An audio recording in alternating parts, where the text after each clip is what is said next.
নবনীরদ নিন্দিত কান্তিধারম রস সাগর নাগর भूपवरं। हरे कृष्णा, सादर प्रणाम। हम लोग स्कंद 4 अध्याय 20 में हैं। आज हम लोग श्लोका 30 से 38 तक का पाठ करेंगे। श्लोका 30। मन्ये गिरं ते जगतां विमोहिनीं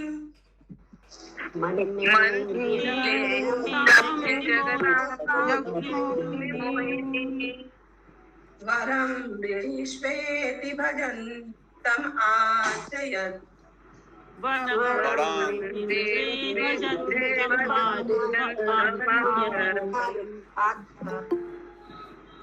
वाचानुतन्त्या यदि ते जन्मसित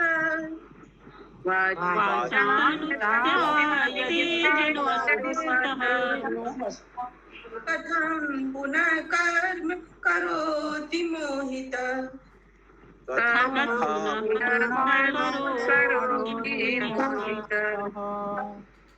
अनुवाद। हे भगवान, आपने अपने विशुद्ध भक्त से जो कुछ कहा है वह निश्चय ही अत्यंत मोह में डालने वाला है। आपने वेदों में जो लालच दिए हैं वे शुद्ध भक्तों के लिए उपयुक्त नहीं हैं। सामान्य लोग वेदों की अमृतवाणी से बंध कर कर्म फल से मोहित होकर पुनः पुनः सकाम कर्मों में लगे रहते हैं। पृथु महाराज, भगवान पृथु महाराज को समझा रहे थे। आप पृथु महाराज भगवान से प्रार्थना कर रहे हैं। आगे में भगवान ने उनको बोला था कि वेद में क्या करना चाहिए, शुद्ध भक्त को क्या करना चाहिए, सब बताए थे आगे वाले श्लोका में। तो वही यहाँ पे राजा बोल रहे हैं कि आपने अपने विशुद्ध भक्त से जो कुछ कहा है वह निश्चय ही मोह में डालने वाला। तात्पर्य। गौड़ीय संप्रदाय के महान आचार्य श्रील नरोत्तम दास ठाकुर ने कहा है कि जो लोग वेदों के सकाम कर्मों के प्रति अर्थात कर्म कांड तथा ज्ञान कांड के प्रति अत्यधिक आसक्त हैं, समझो कि उनका सर्वनाश हो चुका है। वेदों में 3 प्रकार के कर्म बताए गए हैं: कर्म कांड, सकाम कर्म, ज्ञान कांड, दार्शनिक खोज तथा उपासना कांड, भौतिक लाभ प्राप्त करने हेतु की जाने वाली विभिन्न देवताओं की पूजा। जो लोग कर्म कांड तथा ज्ञान कांड में रत हैं उनका सर्वनाश इस अर्थ में हो चुका है क्योंकि जो भी इस भौतिक देह में बंदी है, चाहे वह देवता हो, राजा या निम्न पशु हो, सभी का विनाश होना है। भौतिक प्रकृति के तापत्रय सबके लिए समान रूप से लागू होते हैं। अपनी आध्यात्मिक स्थिति को समझने हेतु ज्ञान का अनुशीलन भी कुछ हद तक समय का अपव्यय है। चूंकि जीवात्मा परमेश्वर का अंश है, अतः उसको चाहिए कि वह तुरंत भक्तिमय सेवा में लग जाए। इसीलिए महाराज पृथु कहते हैं कि भौतिक वरों का लालच इस भौतिक जगत के बंधन का दूसरा जाल है। अतः वे श्री भगवान से स्पष्ट कह देते हैं कि भौतिक सुविधाओं के रूप में उनके द्वारा प्रदान किए जाने वाले वर निश्चय ही मोह के कारण हैं। शुद्ध भक्त को कभी भी भुक्ति या मुक्ति में रुचि नहीं रहती। ये पैरा से किसी को कोई क्वेश्चन है? आगे बढ़िए माता जी। श्री भगवान कभी कभी 9 जिज्ञासु भक्तों को वर देते हैं जिन्हें इसका ज्ञान नहीं हुआ रहता कि ये भौतिक सुविधाएं उन्हें सुखी नहीं बना सकती। अतः श्री चैतन्य चरितामृत में श्री भगवान का कथन है कि अल्पज्ञ किंतु निष्ठावान भक्त ही श्री भगवान से किसी लाभ की याचना कर सकता है, किंतु श्री भगवान सर्वज्ञ होने के कारण सामान्यतः भौतिक वर नहीं देते, अपितु अपने भक्त के द्वारा भोग्य सारी सुविधाएं हर लेते हैं, जिससे भक्त को अंततः पूर्ण रूप से समर्पण करना पड़ता है। दूसरे शब्दों में, भक्त के लिए भौतिक लाभ का वरदान कभी शुभ नहीं होता। वेदों के ये कथन कि बड़े बड़े यज्ञ करने के प्रतिफल स्वरूप स्वर्ग लोक की प्राप्ति होती है मात्र भ्रामक है। अतः भगवद गीता 2.42 में श्री भगवान कहते हैं, यामिमां पुष्पितां वाचं प्रवदन्त्य विपश्चितः। अल्पज्ञ वर्ग के मनुष्य अविपश्चितः ही वेदों की आकर्षक वाणी से आकृष्ट होकर भौतिक लाभ की आकांक्षा से सकाम कर्म में प्रवृत्त होते हैं। इस प्रकार वे जन्म जन्मांतर विभिन्न योनियों में भटकते रहते हैं। हरे कृष्ण।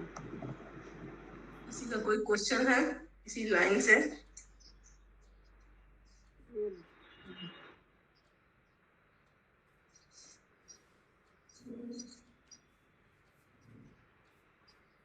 श्री भगवान कृष्ण को कहे गए ना? हाँ, अभी श्री भगवान किसको कहे हैं? Yes ma'am. श्लोका 31। स्वन्मायत्याध्याजन् ईश खंडितो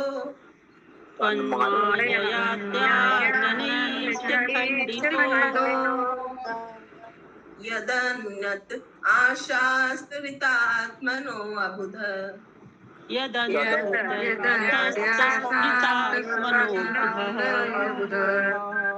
यथा चरेत् बालहितं पिता स्वयं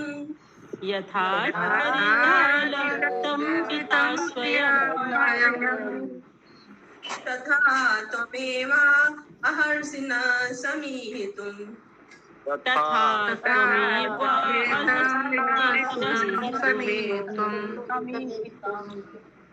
अनुवाद।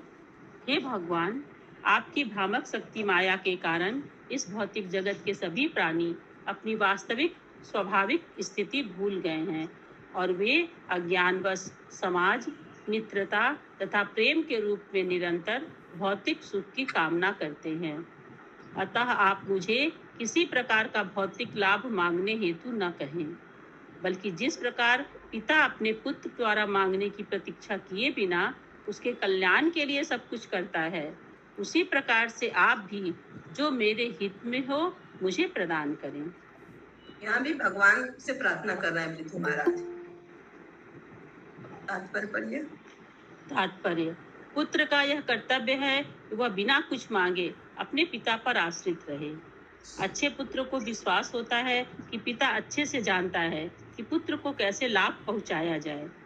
इसी प्रकार शुद्ध भक्त श्री भगवान से किसी प्रकार के भौतिक लाभ की याचना नहीं करता, न ही वह आध्यात्मिक लाभ के लिए कुछ मांगता है। शुद्ध भक्त तो श्री भगवान के चरणों में पूर्ण रूप से समर्पित रहता है और श्री भगवान उसका भार ग्रहण करते हैं। जैसा कि श्रीमद् भगवद गीता 18.66 में कहा गया है, अहम त्वं सर्व पापेभ्यो मोक्षयिष्यामि। पिता पुत्र की आवश्यकताओं से परिचित होता है और उनकी पूर्ति करता है। परमेश्वर भी जीवात्माओं की आवश्यकताओं से अवगत रहते हैं और प्रचुर मात्रा में उनकी पूर्ति करते रहते हैं। इसलिए श्री ईशोपनिषद का कथन है कि इस भौतिक संसार में सब कुछ पूर्ण है, पूर्णम इदम। हरे कृष्ण। यहाँ पे जो लाइन है, परमेश्वर भी जीवात्माओं की आवश्यकताओं से अनजान रहते हैं। कैसे अनजान रहते हैं परमेश्वर? माता जी अवगत रहते हैं लिखा है, जानते हैं। हम लोग लिखा अनजान रहते, इसीलिए मेरे जान रहते हैं लिखा अवगत हम लोग में ठीक अवगत ठीक होगा, यही मुझे भी लगा कि वर्ड भी गलत है। नहीं, अनजान अवगत हम लोग गलत है, मुझे भी लगा ये। हाँ ठीक है, सही कर लीजिए। हाँ सही कर लो। कठिनाई यह है कि जीवात्मा विस्मरण के कारण।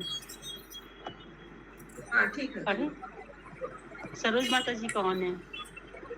सरोज माता जी म्यूट कर लीजिए। हाँ मैम। हरे कृष्ण। कठिनाई यह है कि जीवात्मा विस्मरण के कारण विधा की आवश्यकताएं उत्पन्न करता है और अपने आप को भौतिक कर्मों में बांध देता है। इसका परिणाम यह होता है कि जन्म जन्मांतर तक कर्मों का अंत नहीं मिल पाता। हमारे समक्ष नाना प्रकार के जीवात्मा है और इनमें से प्रत्येक देहांतरण तथा कर्म में फंसे हुए हैं। हमारा एकमात्र कर्तव्य यह है कि हम पूर्ण पुरुषोत्तम भगवान की शरण ग्रहण करें और उन्हें सारा भार संभालने दें, क्योंकि वे जानते हैं कि हमारे लिए अच्छा क्या है।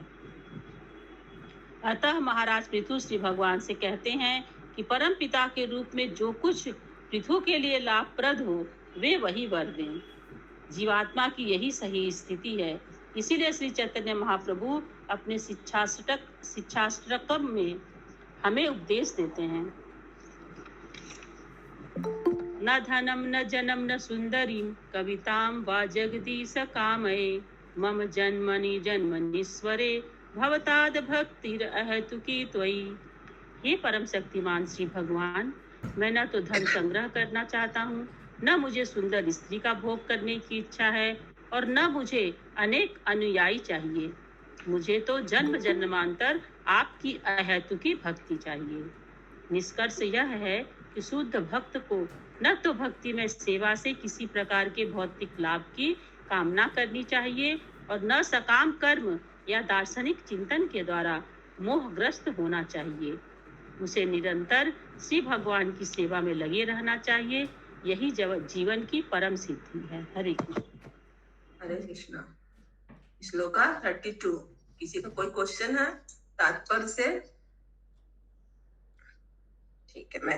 मैत्रेय उवाच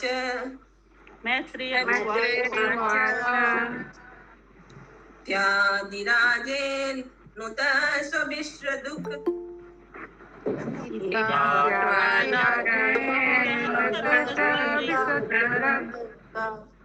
तमाह राजन् मयि भक्त्यस्तु ते।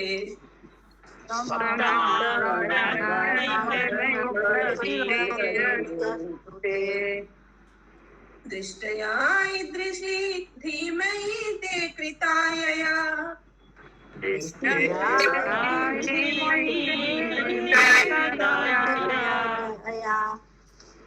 मायां मदीयां तरति स्म दुस्तैराम्।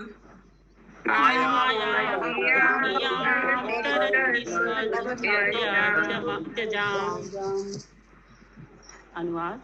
श्री मैत्रेय मुनि ने आगे कहा कि महाराज पृथु की प्रार्थना सुनकर ब्रह्मांड के साक्षी श्री भगवान ने राजा को इस प्रकार संबोधित किया। हे राजन, तुम्हारी भक्ति मुझ में निरंतर बनी रहे।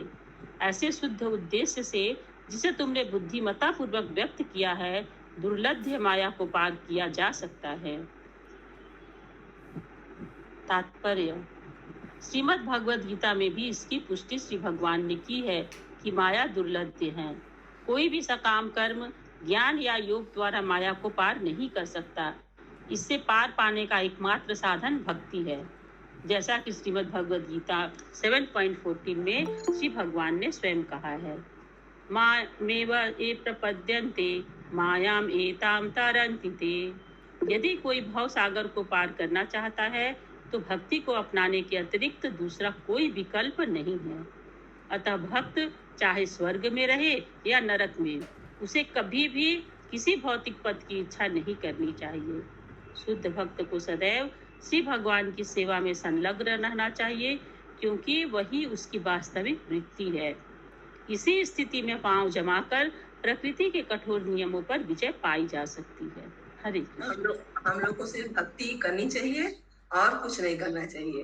यही हम लोग का वास्तविक वृत्ति है। श्लोका 33। तत्त्वं कुरु मया दृष्टम्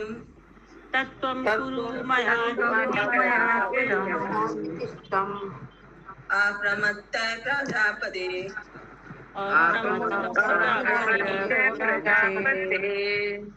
मया देश करो लोकः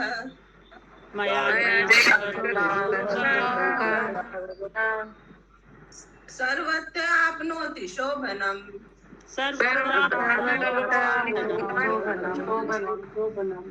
अनुवाद। हे प्रजा के पालक राजा, अब से मेरी आज्ञा का पालन करने में सावधानी बरतना और किसी भी प्रकार दिग्भ्रमित मत होना। जो भी श्रद्धा पूर्वक इस प्रकार मेरी आज्ञा का पालन करता है, उसका सर्वत्र मंगल होता है। तात्पर्य। धार्मिक जीवन का सार है पूर्ण पुरुषोत्तम भगवान के आदेशों का पालन करना, और जो ऐसा करता है वह पूर्ण रूप से धार्मिक है। श्रीमद् भागवत गीता 18.65 में भगवान श्री कृष्ण कहते हैं, मन मना भव मद भक्तः, सदैव मेरा ही चिंतन करो और मेरे भक्त बनो। वे आगे भी कहते हैं, श्रीमद् भागवत गीता 18.66, सर्वधर्मान् परित्यज्य मामेकं शरणं व्रजः। सभी प्रकार की भौतिक व्यवस्थाओं को त्याग कर मेरे शरणागत हो जाओ। यही धर्म का मूल नियम है। कोई भी भगवान के इस आदेश का पालन करता है वह वास्तव में धार्मिक पुरुष है।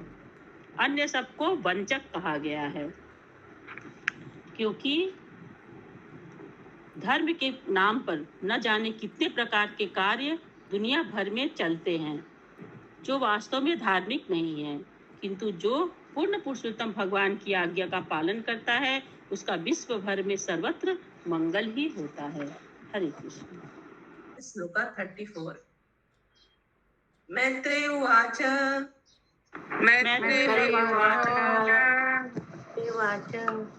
इति वैनस्य राजर्षे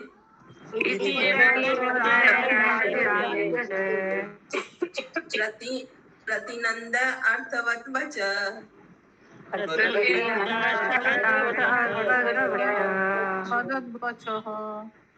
पूजिते अनुगृहीत्वायनम्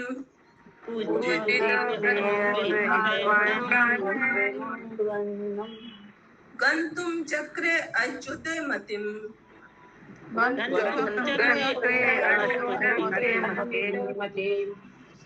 अनुवाद। श्री मैत्रेय मुनि ने विदुर से कहा, पूर्ण पुरुषोत्तम भगवान ने महाराज प्रथु द्वारा की गई सार गर्भित प्रार्थना की भूरी भूरी प्रशंसा की। इस प्रकार राजा द्वारा समुचित रूप से पूजित होकर श्री भगवान ने उन्हें आशीर्वाद दिया और प्रस्थान का निश्चय किया। तात्पर्य।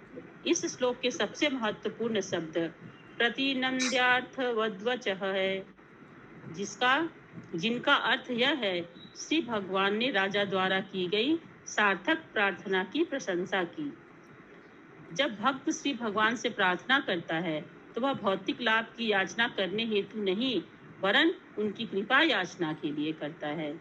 वह प्रार्थना करता है कि जन्म जन्मांतर वह श्री भगवान के चरण कमलों की सेवा करता रहे। इसलिए भगवान श्री चैतन्य ने मम जन्मनि जन्मनि शब्दों का प्रयोग किया है, जिसका अर्थ जन्म जन्मांतर है, क्योंकि भक्त यह भी नहीं चाहता कि जन्म का चक्र रुके। श्री भगवान तथा भक्त इस जगत में एक जन्म के बाद दूसरे जन्म में प्रकट होते रहते हैं, किंतु ऐसे जन्म दिव्य होते हैं।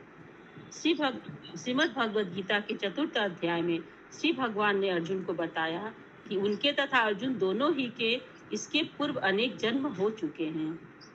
श्री भगवान को तो इन सभी जन्मों का स्मरण था, किंतु अर्जुन इन्हें भूल चुका था। श्री भगवान तथा उनके विश्वास पात्र भक्त श्री भगवान के कार्य को पूरा करने के उद्देश्य से कई बार प्रकट हो सकते हैं, किंतु चूंकि ऐसे जन्म दिव्य होते हैं, अतः इनमें भौतिक जन्म शरीर की कष्टमय स्थितियां नहीं आती, अतः वे दिव्य कहलाते हैं। किसी को क्वेश्चन है पैरा से? बोलिए माधी प्रिया माता जी। माता जी यहाँ पे मतलब बोल रहे हैं कि श्री भगवान तथा भक्त जगत में मतलब जन्म होता है, दूसरा जन्म होता है, तो माता जी भगवान का तो जन्म नहीं होता है ना, तो भगवान तो मतलब वो तो दुष्टों का संहार करने के लिए किसी रूप में प्रकट होते रहते हैं ना माता जी। जी लिखा है ना, किंतु ऐसे जन्म दिव्य होते हैं, तो ये प्रकट होते हैं तो ये दिव्य होते हैं। ओके ठीक है। आगे पढ़िए। मनुष्य को श्री भगवान तथा भक्त के दिव्य जन्म के विषय में समझना चाहिए। कृष्ण माता जी তাৎপর্যের লাস্টের লাইনটা আরেকবার বুঝিয়ে বলুন। ওই যেটা আছে কিন্তু যে লাস্টের লাইনটা, যেহেতু এই প্রকার জন্ম অপ্রাকৃত, সেটাই অপ্রাকৃত বলতে কি বোঝাচ্ছে? ভগবানের কথা বলছেন এটা? हाँ, भगवान का ऐसा जन्म जो होता है वो दिव्य होता है, क्योंकि इसमें जो भौतिक जन्म शारीरिक कष्टमय स्थितियां होती हैं, जो जैसे बच्चा को जन्म लेते समय जो कष्ट होता है वो सब नहीं होता। भगवान तो प्रकट होते हैं ना। हाँ वही लिखा। ठीक है माता जी। श्री भगवान द्वारा जन्म ग्रहण करने का उद्देश्य भक्ति की स्थापना करना होता है, जो धर्म की पूर्ण पद्धति है, और भक्त का जन्म भक्ति संप्रदाय को सारे विश्व में प्रचारित करने हेतु होता है। महाराज प्रथु भक्ति संप्रदाय को प्रसारित करने हेतु श्री भगवान की शक्ति के अवतार थे, और श्री भगवान ने उन्हें इसी पद पर बने रहने का वर दिया। अतः जब राजा ने किसी भी प्रकार का भौतिक वर प्राप्त करना अस्वीकार कर दिया तो श्री भगवान इससे अधिक प्रसन्न हुए। इस श्लोक का अन्य महत्वपूर्ण शब्द अच्युत है, जिसका अर्थ है अमोघ या अचूक। यद्यपि श्री भगवान इस भौतिक जगत में प्रकट होते हैं, किंतु उन्हें बद्ध जीव कभी नहीं मानते, जो पतनशील होते हैं। जब श्री भगवान प्रकट होते हैं तो वे भौतिक प्रकृति के गुणों से अप्रभावित रहकर अपनी दिव्य स्थिति में रहते हैं। इसलिए श्रीमद् भगवद गीता में अपने प्राकट्य के गुण को आत्म माया अर्थात अंतरंगी शक्ति से संपन्न कहते हैं। श्री भगवान अच्युत होने के कारण इस भौतिक जगत में जन्म लेने हेतु भौतिक प्रकृति द्वारा बाध्य नहीं किए जाते हैं। वे तो धर्म के सिद्धांतों की स्थापना करने तथा मानव समाज में आसुरी प्रभाव को नष्ट करने हेतु अवतरित होते हैं। हरे कृष्ण। भगवान अवतरित होते हैं। भगवान भौतिक प्रकृति और प्रकृति के तीनों गुण से प्रभावित नहीं होते हैं। किसी का कोई क्वेश्चन है तात्पर्य से? श्लोका 35 और 36। देवर्षि प्रीति गंधर्व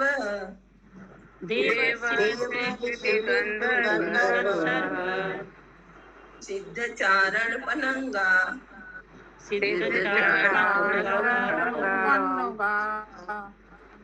नर अप्सर रस मर्त्या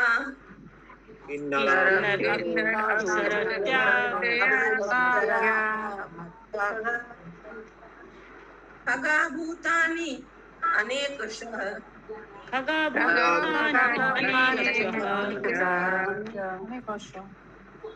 यज्ञेश्वर धिया राज्ञा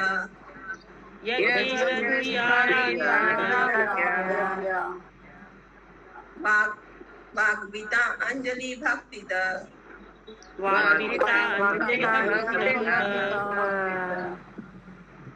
सभाजिता ययु सर्वे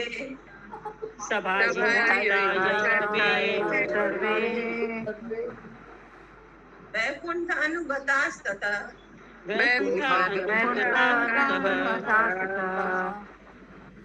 अनुवाद। राजा पृथु ने देवताओं, ऋषियों, पितृलोक, गंधर्वलोक, सिद्धलोक, चारणलोक, पन्नगलोक, किन्नरलोक, अप्सरालोक तथा पृथ्वीलोक और पक्षियों के लोक के निवासियों की पूजा की। उन्होंने यज्ञ स्थल पर उपस्थित अन्य अनेक जीवों की पूजा की। उन्होंने इन सब की तथा श्री भगवान के पार्षदों की मधुर वचन तथा यथासंभव धन के द्वारा हाथ जोड़कर पूजा की। इस उत्सव के बाद भगवान श्री विष्णु के पद चिन्हों का अनुसरण करते हुए वे सभी अपने अपने लोकों को चले गए। तो राजा पृथु जब यज्ञ कर रहे थे तो ये सभी लोग के वासी लोग वहां पे आए थे और विष्णु भगवान भी आए थे। तो वहीं पे यहाँ पे बताया जा रहा है कि पृथु महाराज सबकी पूजा किए, सबको धन दिए, सबकी पूजा किए और सब भगवान विष्णु चले गए तो वो लोग भी चला गए। तात्पर्य। आधुनिक तथा कथित वैज्ञानिक समाज में यह विचार प्रचलित है कि अन्य ग्रहों में जीवन नहीं है, केवल पृथ्वीलोक में ही बुद्धि तथा वैज्ञानिक ज्ञान, अन्य ग्रहों में वैज्ञानिक ज्ञान वाले प्राणी विद्यमान हैं। रेखा माता जी। अरोबी माता जी दोनों लोगों में कर लीजिए। रेखा माता जी यस बोल पढ़िए माता जी, फिर से पढ़िए। हाँ। आधुनिक तथा कथित वैज्ञानिक समाज में यह विचार प्रचलित है कि अन्य ग्रहों में जीवन नहीं है, केवल पृथ्वी लोक में ही बुद्धि तथा वैज्ञानिक ज्ञान वाले प्राणी विद्यमान है। किंतु वैदिक साहित्य इस मूर्खतापूर्ण सिद्धांत को नहीं मानता। वैदिक ज्ञान के मानने वाले भली भांति परिचित हैं कि विविध ग्रहों में नाना प्रकार के जीव निवास करते हैं तथा देवता, ऋषि, पितृगण, गंधर्व, पत्रक, किन्नर, चारण, पन्नग कौन जाति होते हैं? पन्नग लोग में कौन रहता है? नहीं समझ में आया हम लोग।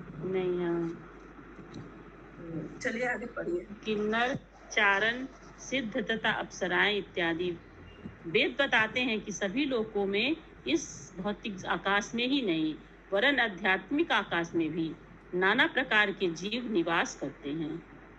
यद्यपि ये सारे जीव एक ही दिव्य प्रकृति वाले और पूर्ण पुरुषोत्तम भगवान के ही समान गुण वाले हैं, किंतु वे 8 तत्वों पृथ्वी, जल, अग्नि, वायु, आकाश, मन, बुद्धि एवं मिथ्या अहंकार के संयोग के फलस्वरूप विविध शरीर धारण करते हैं। किंतु आध्यात्मिक जगत में देह तथा देही में ऐसा कोई भेद नहीं होता। भौतिक जगत में विभिन्न लोकों में विभिन्न शरीरधारियों में उनके विशिष्ट रूपों और आकारों से भेद प्रकट होते हैं। हमें वैदिक साहित्य से यह भली भांति ज्ञात होता है कि भौतिक तथा आध्यात्मिक दोनों ही प्रकार के लोकों में भिन्न भिन्न बुद्धि वाले जीव हैं। पृथ्वी भूलोक ग्रह मंडल का एक ग्रह है। भूलोक के ऊपर 6 अन्य लोक है और इसी तरह इसके नीचे भी 7 लोक हैं। अतः यह समस्त ब्रह्मांड 14 भुवन कहलाता है। इससे सूचित होता है कि 14 विभिन्न लोक हैं। भौतिक आकाश से परे एक दूसरा आकाश है जिसे परव्योम या आध्यात्मिक आकाश कहते हैं, जहां आध्यात्मिक चिन्मय लोक है। इन लोकों के निवासी पूर्ण पुरुषोत्तम भगवान की नाना प्रकार से प्रेममयी सेवा करते हैं, जिनमें विभिन्न रस सम्मिलित हैं, जैसे दास्य रस, सख्य रस, वात्सल्य रस, माधुर्य रस तथा इन सबसे ऊपर परकीया रस। यह परकीया रस श्री कृष्ण के निवास स्थान कृष्ण लोक में प्रचलित है। यह लोक गोलोक वृंदावन भी कहलाता है तथा यद्यपि भगवान श्री कृष्ण यहाँ निरंतर निवास करते हैं, तो भी वे लाखों करोड़ों रूपों में अपना विस्तार करते रहे। अपने इन्हीं एक रूप में वे इस धरा के विशेष स्थान वृंदावन धाम में प्रकट होते हैं, जहाँ वे परव्योम स्थित गोलोक वृंदावन धाम की मूल लीलाएं करके बद्ध जीवों को श्री भगवान के साथ धाम में जाने हेतु आकृष्ट करते हैं। हरे कृष्ण। कोई क्वेश्चन है तात्पर्य से? हाँ बोलिए माता जी। हरे कृष्ण माता जी। हाँ, पन्नगा मतलब कि सर्पलोक के वासी। अच्छा। मीनिंग में लिखा है। अच्छा, चलिए अच्छा वो बता दिया। सर्पलोक के वासी। और किसी को कोई क्वेश्चन है? माधुरी प्रिया माता जी बोलिए।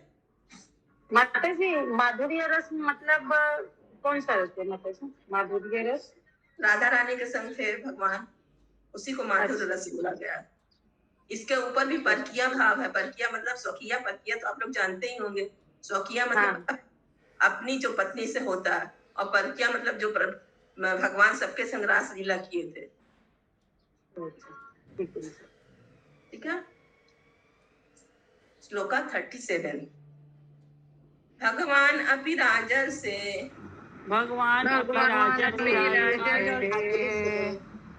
सोपाध्यायस्य चायुच्युत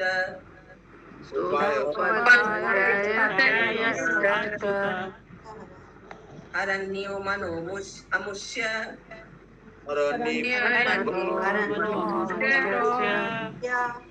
स्वधाम प्रत्युपद्यत।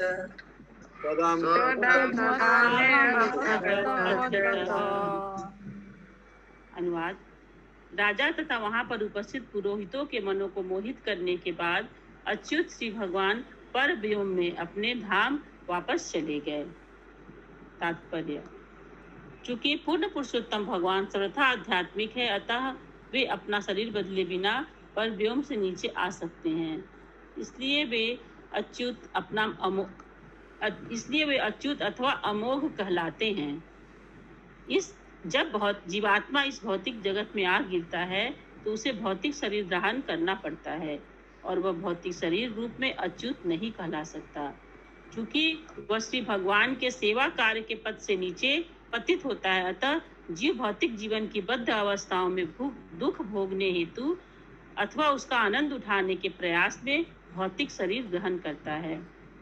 अतः पतित जीवात्मा अच्युत है, जबकि श्री भगवान अच्युत कहलाते हैं। श्री भगवान सबके लिए मनमोहक थे, केवल राजा ही के लिए नहीं, अपितु उन पुरोहितों के लिए भी जो वैदिक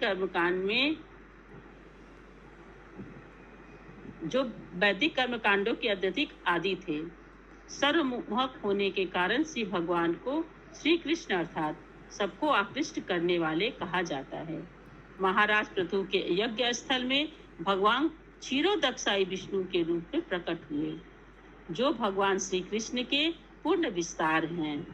वे कारणोदक्षाई विष्णु के द्वितीय अवतार हैं, जो भौतिक सृष्टि के मूल हैं और गर्भोदक्षाई विष्णु के रूप में विस्तार करके प्रत्येक ब्रह्मांड में प्रवेश करते हैं।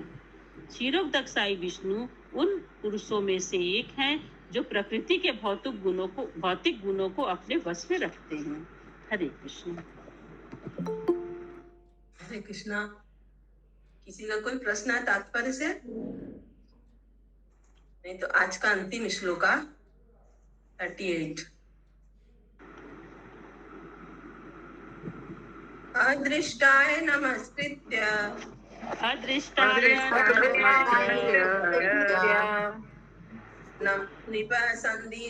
संदेशतात्मने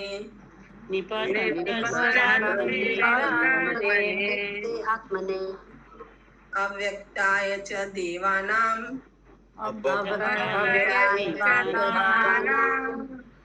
देवाय स्वपुरं ययो